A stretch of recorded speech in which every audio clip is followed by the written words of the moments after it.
man traité naa fi islam et négritude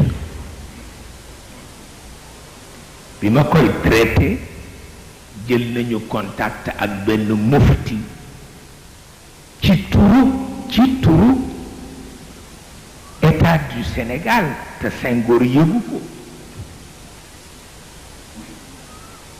ni ko boo ñëwee Dakar mu nga opposé ci loolu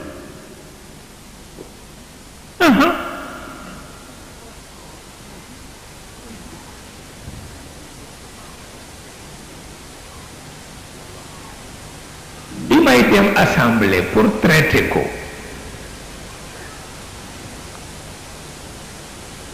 sama médecin daf ma wax ni duma la garantiral dara parce que tu es très malade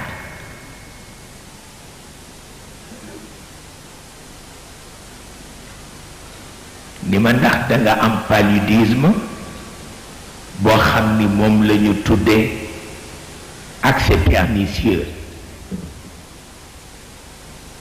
ni ma ñi mu rey seen cerveau dafa mel ni beñe ba mel ni dëlwin di tàng ko togg moo tax bu ca dem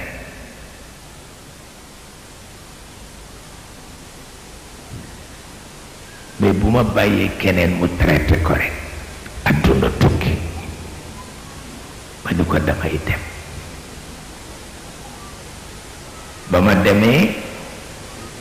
mufti ba opposé ci ni kenn warul traité négritude ci cadre l'islam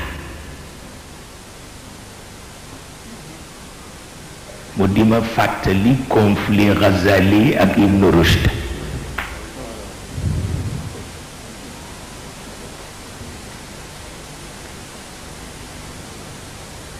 parce que Ghazali fi mu juume mooy dafa bëgg a combattre un philosophe te jàngul philosophie naka lay sotte bi mufti bi itam naka la may combattre te jàngul négritude xamu ko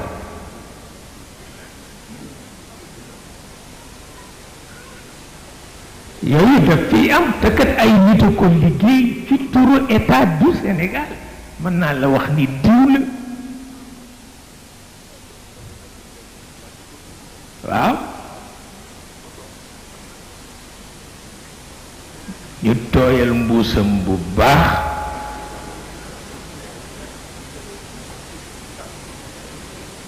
gis nga yu mel noonu ci réew baaxul parce que vérité absolue amul vérité absolue benn rekk la te kenn gisu ko te mu ngi def li muy def rekk